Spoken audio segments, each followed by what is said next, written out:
quero convidar você a abrir o livro de Lucas, capítulo 24. Vamos orar a Deus. Senhor, nós te agradecemos e queremos te pedir que o Senhor faça o nosso coração queimar por Ti. Porque se esse coração queima por Ti, ele vai queimar por pessoas. Ele vai queimar por alguém. Ele vai queimar por uma causa. É impossível queimar o coração para Ti e não se importar com aquele que está ao nosso lado. Aqui está a Tua palavra, Senhor.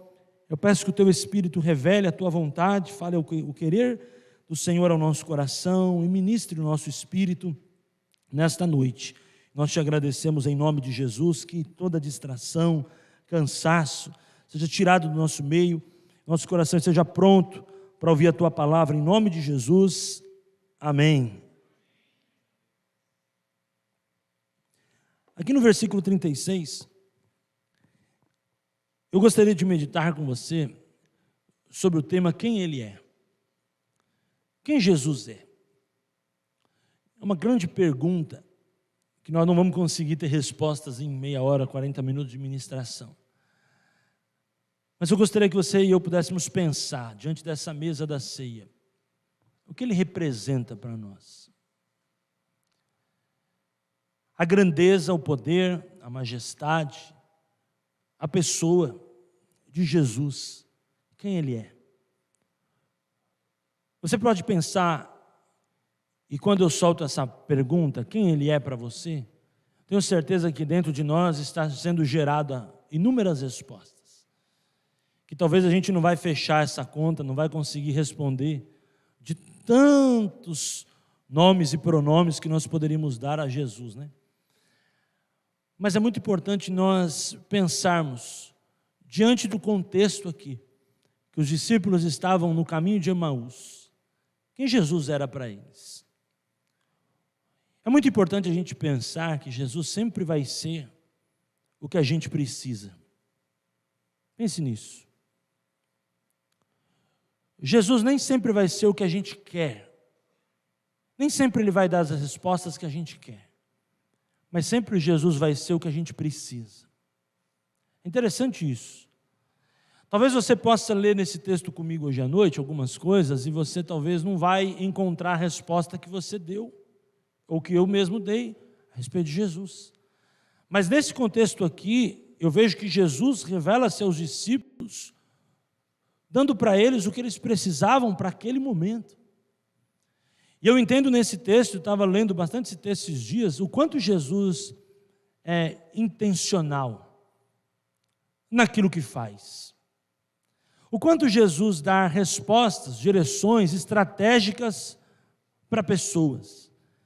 Interessante que naquele momento, quando olha como Jesus usa estratégias pontuais. As estratégias de Jesus, principalmente milagre, por isso a gente tem que tomar muito cuidado, que estratégia de milagre não pode virar doutrina, tá, irmão?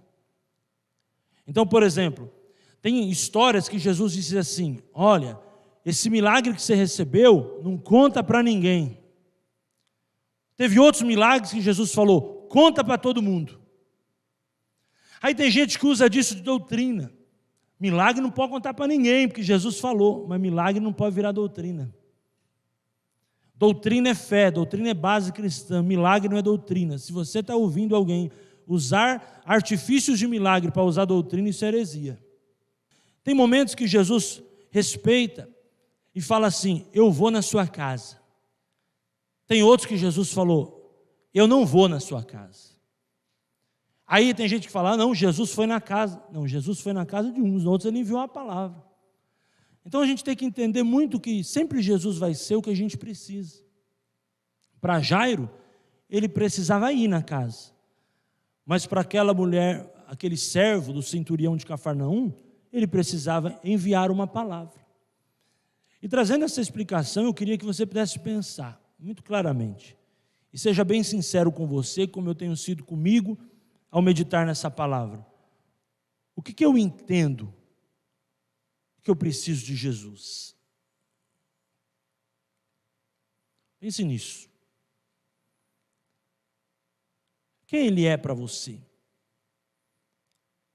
Quem é Jesus para você? É muito grande essa pergunta, eu sei. Ela é muito macro, por uma conversa tão pequena, daríamos para estudar muito tempo e ainda não iríamos fechar o assunto. Mas esses problemas que a gente passa, as lutas que a gente passa, as dificuldades da nossa vida, a gente tem que ver Jesus nelas.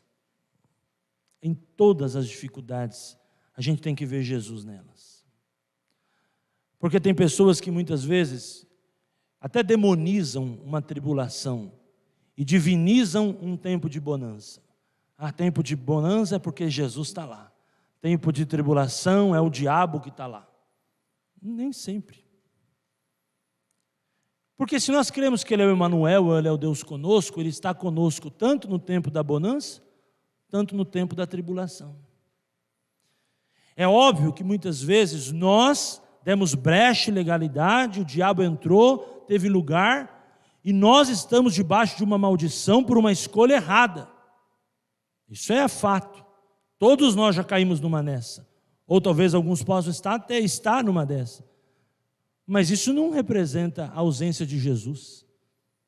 Talvez você esteja passando por uma prova, uma luta, fruto de uma decisão errada, de uma fortaleza na mente, de um espírito familiar, uma batalha espiritual, mas Jesus continua sendo Jesus, dando para você o que você precisa. Sim ou não?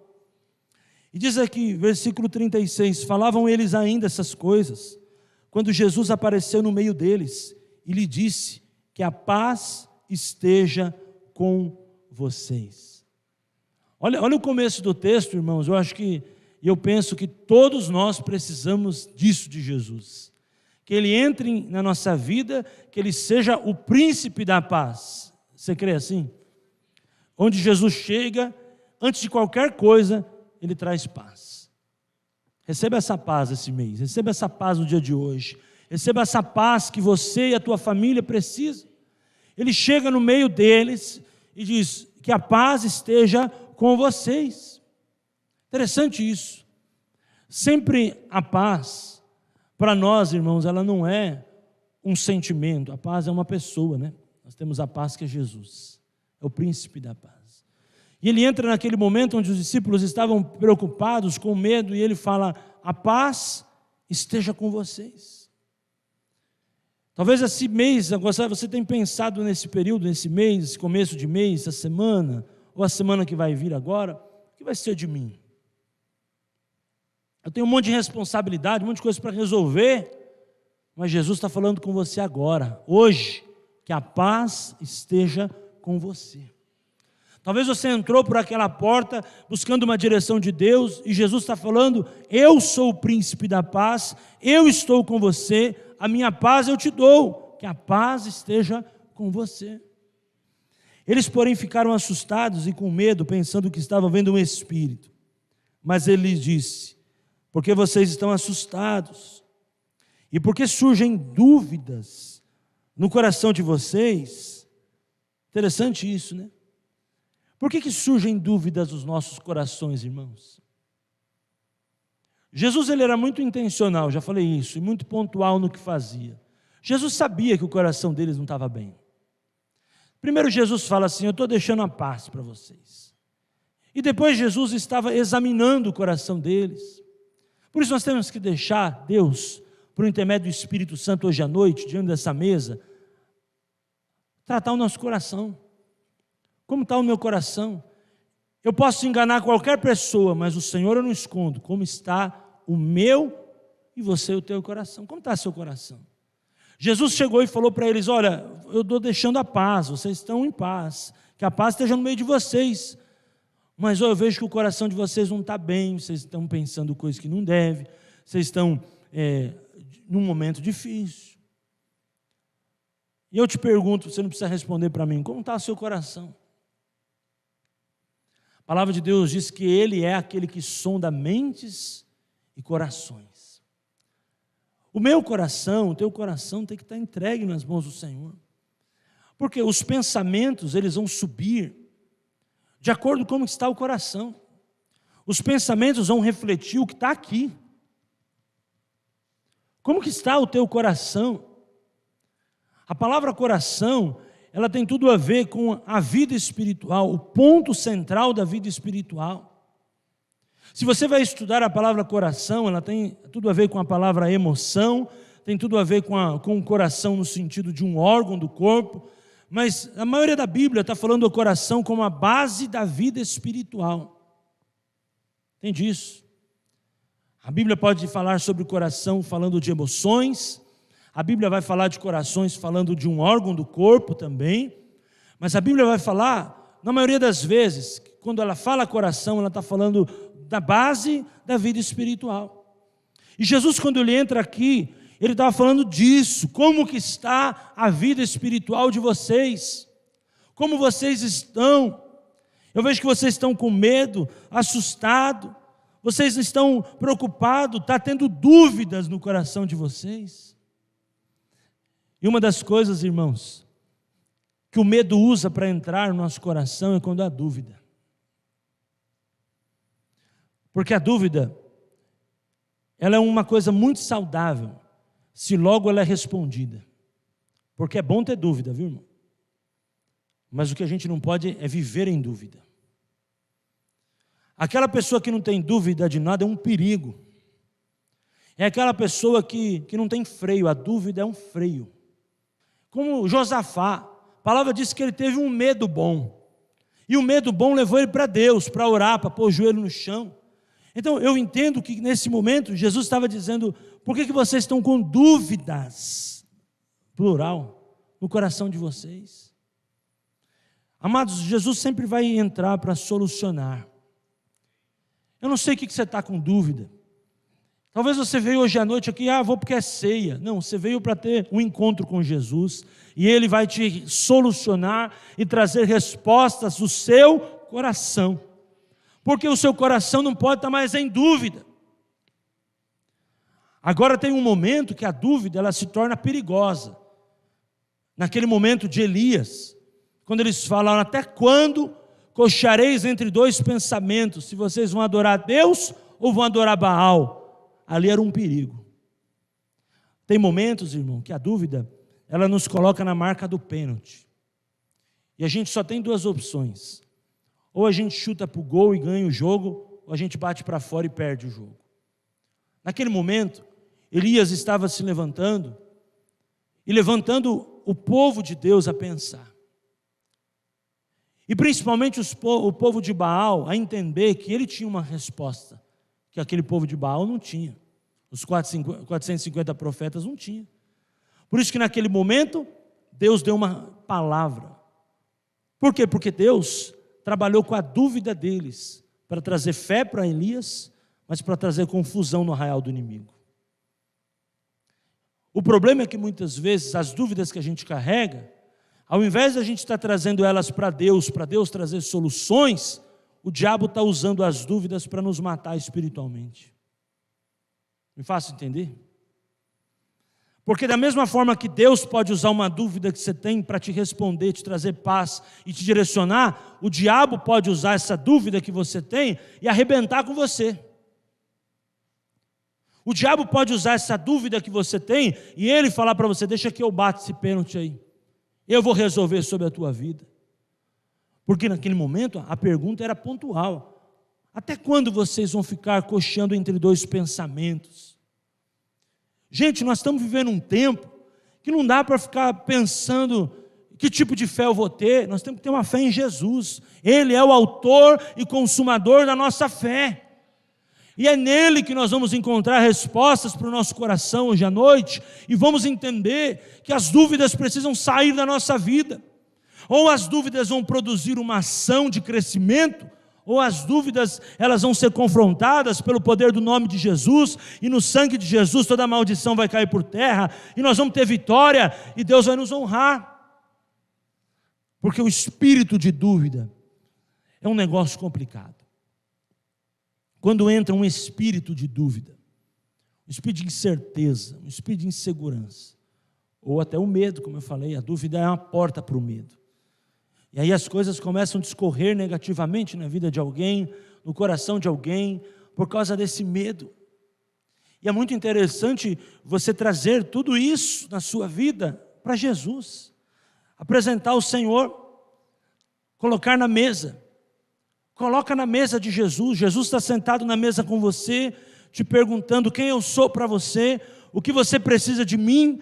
Você precisa trazer para a mesa como está o seu coração. Porque Jesus estava levando para os discípulos a pensar, naquele dia, naquele momento, eu estou aqui para ajudar. Eu estou aqui para me revelar a vocês, mas eu estou aqui para servi-los. Pense nisso. Jesus sempre vai encontrar com você para te servir aonde você precisa. Agora pensa comigo, irmãos, nós estamos hoje à noite aqui na mesa com Jesus. Jesus está aqui, amém? E Ele está te perguntando o que eu posso te servir, o que eu posso transformar. Me dá as tuas talhas de água que eu quero transformar em vinho. Me dá a tua história que eu quero converter. Me dá as maldições porque eu quero transformar em bênção. Quero mudar a tua história. Você vai entregar tudo para Ele ou vai entregar uma parte? Tem que entregar tudo. Tem que aproveitar, tem que receber. E é o que os discípulos estavam aí descobrindo. Porque descobrir a Deus é um processo. Isso que eu estava meditando hoje.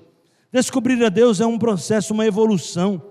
Ele diz aqui no versículo 39, vejam as minhas mãos, vejam os meus pés, que eu sou o mesmo. Interessante, né? Toca em mim e veja que é verdade. Porque o Espírito não tem carne nem ossos, como vocês estão vendo que eu tenho. Dizendo isto, mostrou-lhe as mãos e os pés. E porque ainda não acreditavam, isso é muito forte, né? 41. E por não acreditarem eles ainda, ou por ainda não acreditarem, por causa da alegria e como estavam admirados, Jesus lhe disse, vocês têm aqui alguma coisa para comer? Você está entendendo o que Jesus quis falar?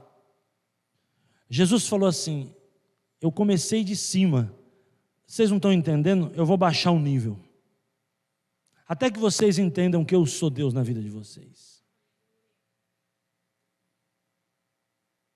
Porque Jesus começou falando de coisas espirituais, de coisas top, coração, sentimento, estratégias.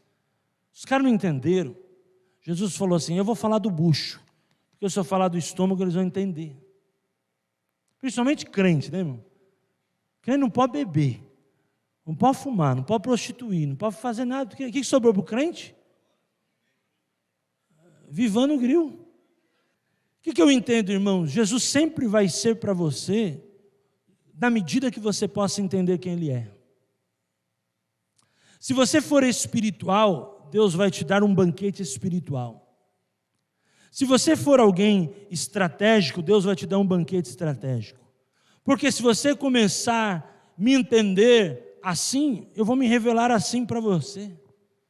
Mas você percebe que Jesus não começa de baixo para cima, Jesus começa de cima para baixo. Sabe por quê? Porque pessoas espirituais sempre vão ter acesso aos segredos do coração de Deus. Ele começa falando de coisas top. Depois ele fala aqui, ó, o versículo 42. 41, tem coisa para comer aí? Então lhe apresentaram um pedaço de peixe assado e ele comeu com eles. Simples assim. Sabe o que eu entendo? Jesus não vai perder o coração de ninguém. Jesus vai alcançar todos. O objetivo dele é alcançar todo mundo. Agora você vai determinar dentro de você. Agora tem gente que Jesus vai dizer assim, eu posso comer com você, mas eu posso dar um pouco a mais para você, porque eu vou te dar estratégias, eu sei que você entende as minhas estratégias. E tem gente que Jesus vai levar logo no topo, vai falar assim, espera aí que eu vou revelar o meu coração a você. E a Bíblia fala assim, aquele que me ama será amado por meu Pai, e este eu me manifestarei a ele. Acho que é João 12, 21. Dá para pôr aí? João 12, 21. Por favor. Não, acho que é 14, 21. 14, por favor. Ah, é isso aí. Olha que interessante. Olha o maná de Deus. Olha o topo. O topo é isso. Ó. Aquele que tem os meus mandamentos e os guarda, esse é o que me ama. E aquele que me ama será amado por meu Pai. E eu também o amarei e me manifestarei a ele. Interessante isso, né? O que quer dizer isso aqui, meu irmão? Isso aqui é o topo da escada. Nós temos que chegar nesse nível. Entende? Você percebe que tudo que vamos receber de Deus parte de um relacionamento e parte de uma obediência, né? Entendeu? Resumindo, tem que alcançar uma maturidade para viver esse texto. Mas o que eu quero dizer para você é o seguinte: independente se você já alcançou ou não, Jesus quer te alcançar hoje à noite. Mas receba hoje o que Deus tem para o seu coração, em nome de Jesus. Versículo 43, você está aí ainda? Aguenta mais um pouquinho? 43 ele fala que ele comeu na presença deles. E o 44, a seguir Jesus lhe disse: são essas palavras que eu lhes falei. Estando ainda com vocês, era necessário que se cumprisse tudo o que está escrito a respeito de mim. Ele começa falando dele, porque Jesus sabe, irmão, que toda a centralidade está nele. Entende isso? Se fosse qualquer outra pessoa, a gente poderia falar: o cara se acha demais, né? Está falando demais dele. Mas em Jesus, tudo está. Jesus é o centro de tudo, tudo parte dele. Ele estava falando a respeito de mim, porque veio a Moisés, os profetas, os salmos, mas Jesus estava explicando para os discípulos o que estava acontecendo. E olha o versículo 45, por isso que eu entendo assim, que quando a gente permite Jesus nos alcançar, Ele nos permite crescer. Então lhes abriu o entendimento, 45, para compreenderem as Escrituras. Olha que poderoso. Abriu o entendimento para ver a Escritura. Espera aí, vocês não estão vendo pela minha mão, vocês não estão vendo pelo meu pé, vocês não estão vendo por mim, mas vocês conseguiram ver porque vocês comeram um peixe comigo? Mas eu só usei o peixe como uma estratégia. Eu quero que vocês conheçam a minha palavra. Eu te dei o peixe, comemos junto, tomamos lá uma Coca-Cola junto, comemos um brownie com sorvete gostoso, o coração de vocês abriu. Eu não falei o que outros queriam falar, mas eu falei o necessário, que vocês possam ter o entendimento para conhecer a palavra. Jesus abriu o entendimento para que eles pudessem compreender a palavra, as Escrituras. Diga amém por isso. Gente, agora vamos falar entre nós aqui. Quanta heresia nos dias de hoje, hein? Quanta babaquice espiritual, quanto misticismo espiritual, quanta invenção bíblica, quanto culto coaching, quanta coisa que não tem nada a ver. Jesus falou assim: eu vim para abrir o entendimento da minha palavra. Palavra, irmão, a palavra não erra, a palavra ela é poderosa, é viva e eficaz. A palavra, qual é o fundamento? Palavra. Nós precisamos viver a palavra. Quem Ele é para você? Ele é o autor e consumador da nossa fé, Ele é o dono de todas as coisas, Ele é o Senhor dos senhores, Ele é o princípio e o fim. Ele é a palavra, Ele é o pão vivo que desceu do céu. Quem Ele é? Ele é a verdade. Ele é o verbo que se fez carne e habitou entre nós, cheio de graça e de verdade, e vimos a sua glória. Ele é poderoso, Ele é Deus, Ele é santo, Ele é o Senhor de todas as coisas, Ele é Deus, Ele é o Pai da eternidade, o príncipe da paz, aleluia, o santo de Israel. Os discípulos precisavam entender isso, por isso que Jesus deu para eles o entendimento, abriu-lhes o entendimento, para que pudessem compreender as Escrituras. Meus amados, eu não preciso ter um encontro com Jesus apenas para resolver os meus problemas, solucionar as minhas dúvidas, mas eu preciso ter um encontro com Jesus para que eu possa saber manusear a palavra da verdade. Não tem que se envergonhar. Este é o obreiro aprovado, este é o homem de valor, aquele que vive a palavra. Esse é o segredo de Jesus. Se nós queremos conhecer quem Jesus é, nós precisamos entrar nos processos com Ele, gente. Quando Ele abre o entendimento para a gente conhecer a palavra, Ele nos convida a nos submeter aos processos. Vem comigo, vem andar comigo que eu vou te mostrar. Você vai evoluir comigo, eu vou te dar crescimento. Tem pessoas que convidam Jesus para uma fase da sua vida. Tem pessoas que convidam Jesus para a história da sua vida. É uma decisão. Jesus estava dizendo para os discípulos assim, eu quero ser para vocês tudo. Mas vocês que vão determinar o que é tudo para vocês. Tem gente que diz assim: pastor, Deus é tudo para mim. Porque o cara tomou uma bica da namorada. Enquanto ele não arrumar outra namorada, não sair da fossa, Jesus é tudo para ele. O dia que ele arrumar uma outra, ele vai ver que é até mais bonita que a outra. Jesus não é mais tudo, não. Tudo é a namoradinha dele. Tem gente que diz, Jesus é tudo para mim. Até você arrumou um emprego, você está desempregado. O Cato te chamou para trabalhar, acabou tudo. Jesus é tudo para mim, Jesus é tudo para mim. Enquanto está tudo bem, enquanto está tudo resolvido, enquanto algo você recebe de Deus, porque precisa. O dia que resolveu, acabou. Agora o que Jesus quer é abrir o entendimento da palavra, para nos dar intimidade, para nos dar prazer de andar na sua palavra. Ele é o Deus no dia da dor, Ele é o Deus no dia do amor, Ele é o Deus no dia da provisão, Ele é o Deus no dia da escassez, Ele é o Deus no dia do emprego, no dia da falta, Ele é Deus em todo o tempo. Nós precisamos deixar esse Deus assumir o trono do nosso coração, o rei do meu coração. Ele precisa ser o rei do meu e do seu coração, não o rei de uma fase da vida. Quando a gente entende as coisas, é muito mais do que quando a gente conhece. Por isso que o próprio profeta Oséias disse assim: conheçamos e prossigamos. É um processo de maturidade. Eu conheci Deus, recebi o de Deus na minha vida, porque todos nós conhecemos a Deus, a sua maioria no momento de dor. Então, por um problema, por uma dificuldade, por uma enfermidade, por uma separação, por um descontentamento, a gente foi para Jesus um dia. Aí a gente chega em Jesus um dia. A gente conhece Jesus. Jesus salva, liberta, traz paz, restaura, a vida fica diferente. Mas Jesus não fala para parar por aí. Jesus fala, peraí, prossiga em conhecer. Aí você deixa de ser um conhecedor de Deus para conseguir entender Deus. E só vai entender Deus mediante a palavra de Deus. Fundamento, palavra de Deus, porque a palavra de Deus não muda. Por quê? Porque você começa a discernir. E uma das coisas que a palavra te habilita e me habilita, irmãos, é nos dar discernimento espiritual. Sim ou não? Você percebe que tem muita gente no mundo que está entrando em tanto enrosco e você crente não está? Por quê? Porque você é mais bonitinho que eles? Porque você não recebe esse tipo de ligação, você não tem esse tipo de convite? Tem também. Mas sabe por quê? A gente que é crente tem a palavra.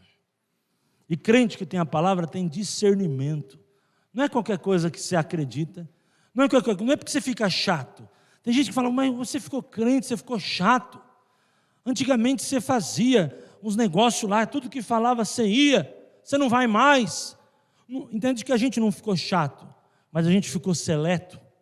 Porque a partir do momento que você conhece a verdade, não tem como você se enganar. Porque você tem o discernimento dentro de você. Receba essa palavra no teu coração. A palavra te abre um entendimento e a palavra te traz discernimento para escolher melhor, para decidir melhor, para entender melhor, para acertar, ser assertivo no que faz. É a palavra que traz, é o tempo com ela. Eu posso ver a experiência de alguém, ter mentoria, sentar à mesa com alguém, ouvir um conselho e eu não precisar sofrer o que o outro sofreu para aprender. Não é verdade? Eu posso vir buscar uma ministração, um aconselhamento pastoral e não errar para aprender. Ah não, todo cara tem que errar mesmo. Não tem que errar não. Se errou, beleza, vamos corrigir. Igual o teu filho caiu, ralou, vamos curar. Mas a próxima vez, se ele ouviu o conselho do pai para não correr em lugar errado, talvez não caia. Não é assim na prática? É assim que a gente tem que estar exposto à palavra. A palavra ela vai nos dar discernimento. A palavra ela não vai tomar o teu livre-arbítrio. Jamais. Jamais a palavra vai tomar o teu livre-arbítrio. Mas entenda uma coisa, a palavra ela vai te dar o dom da administração do teu livre-arbítrio. Você vai saber gerir melhor o teu livre-arbítrio. Por isso nós temos hoje o Espírito Santo, amém ou não amém? Que não está mais sobre nós, mas na nova aliança ele está em nós, amém? E pelo Espírito nós temos o fruto do Espírito, que são 9 características, amém? Amor, paz, benignidade, bondade, mansidão, longanimidade, fé, e domínio próprio. Não é verdade? Aí você vai parar de agir como muitos agem, né? Tem gente que tem demônio próprio. Tem gente que tem domínio próprio.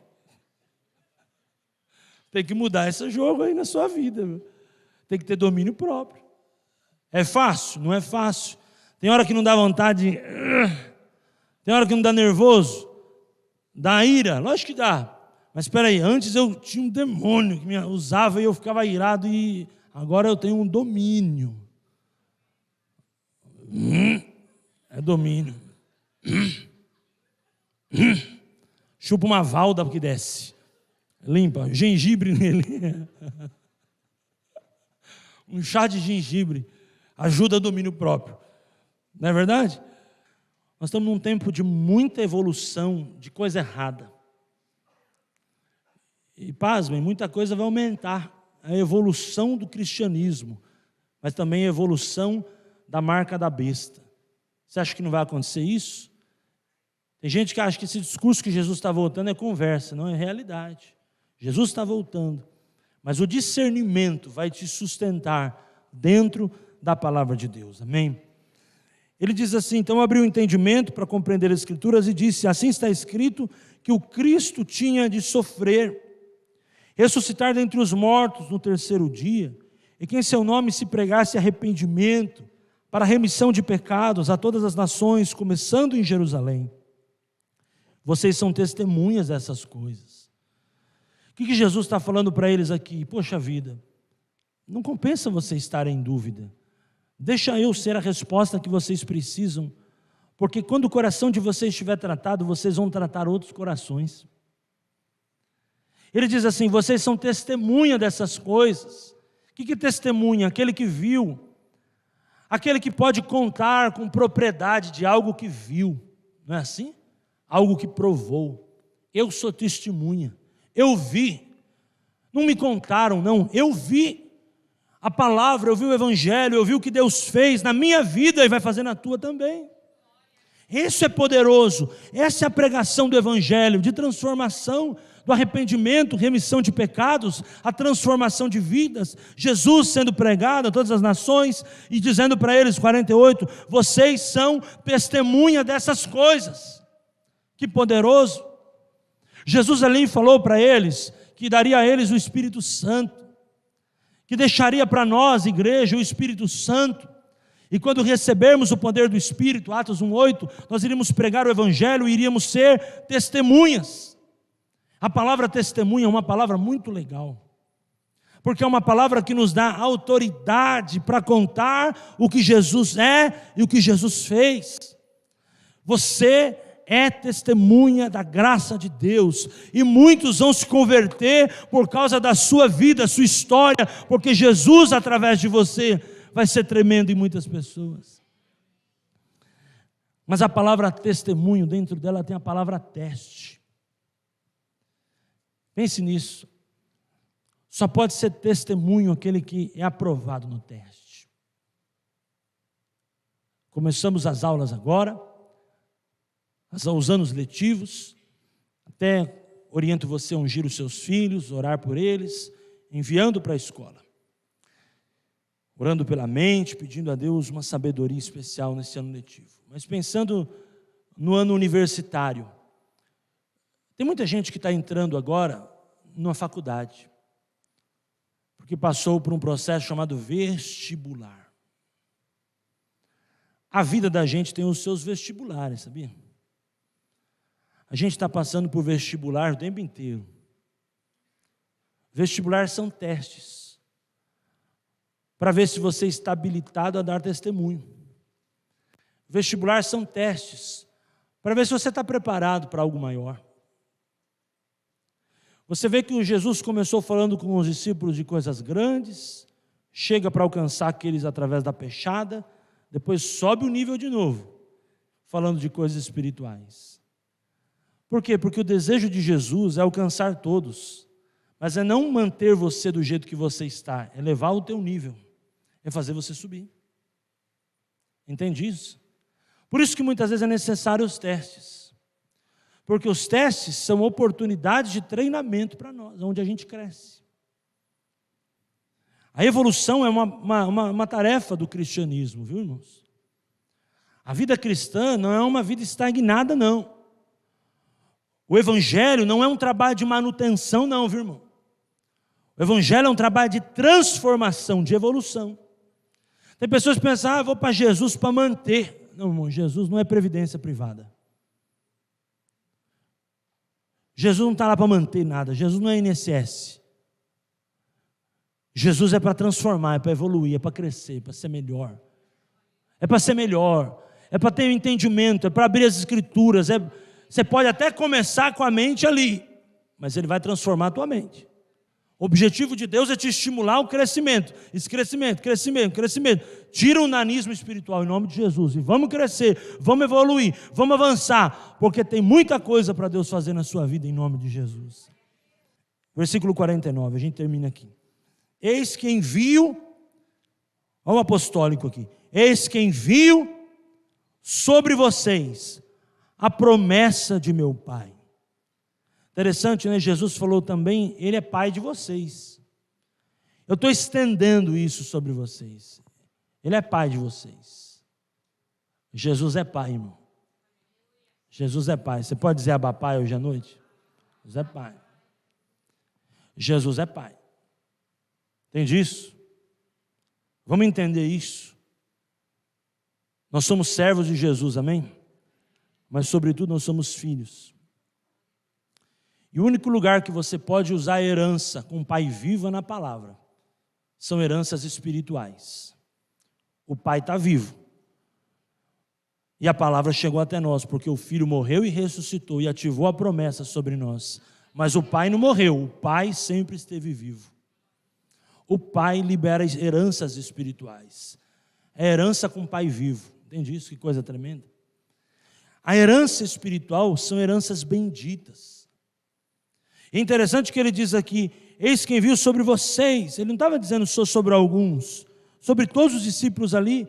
A promessa de meu Pai, permaneçam. Que interessante isso, né? Mas o permaneça tem a ver com João 15, raiz. Se o Pai estiver em nós, e nós no Pai, nós vamos abençoar. Permaneça. Permaneça no seu amor. Permanecer, raiz. Nós temos que permanecer. Permanecer não é assim, sou assim, vou morrer assim. Não, isso não tem nada a ver com a vida cristã. Eu vou permanecer no Senhor.